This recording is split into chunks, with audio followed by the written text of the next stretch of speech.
Another opening day. You still get excited on opening day? Absolutely. It means the birds are back from the south, the ball players are back from Florida and Arizona, the fans are back from wherever they may be, and the grass is getting green, the trees are beginning to bud out, and baseball, of course, is an American game, and we have a lot of good young ball players here in Cleveland. I hope that they can show that during the regular season. Of course, today, this year is the anniversary of your opening day no-hitter, 70 years. What do you remember about that day? 70 years ago in Chicago, it was a Norway Gray Day. Wind was blowing right off of Lake Michigan, off the ice and off the water. And my sister Marguerite was there. My dad and mother were there from Iowa. And I got into trouble. I had the bases full in the second inning, struck out a hitter with a 3-2 count. My catcher, Raleigh Hemsley, drove in my roommate, Jeff Heath, in the fourth inning with a triple. Heath had singled. And in the ninth inning, I walked a man on purpose, Luke Appling, because he was fouling off a lot of balls. And then the last hitter was Taft's right. Ray Mack from second base and made a great play to knock the ball down and throw to Hal Trotsky at first. And it was a bang-bang play at first base. That was the only no-hitter thrown so far on opening day, but someday somebody will do it again. But 70 years have passed since that happened. That's true. Are you? Is that the highlight of your career, or the '48 championship, or what?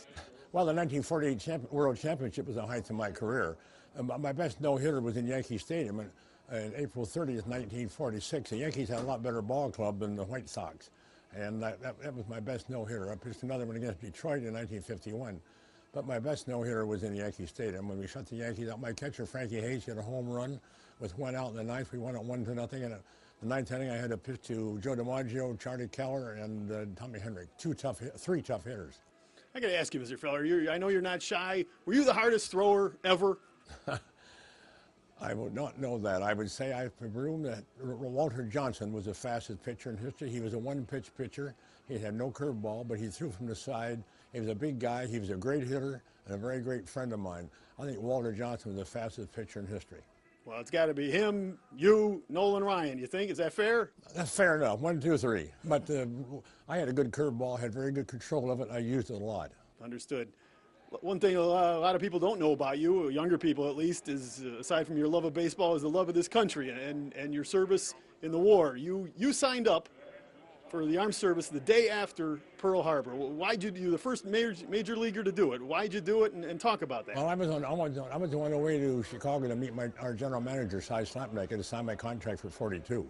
I volunteered that day, and Gene Tunney, head of the physical fitness department, world champion boxer, undefeated, was the head of the physical fitness department. He flew out from Washington, and I signed up the next day. Went to War College, went on the board ship Alabama. In fact, I'll be on the battleship Alabama again tomorrow in Mobile Bay.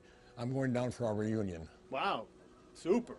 There'll be a few of us still around that were on that battleship. The battleship Alabama was the first battleship into Tokyo Bay, followed by the Missouri, where the peace treaty was signed in August 1945.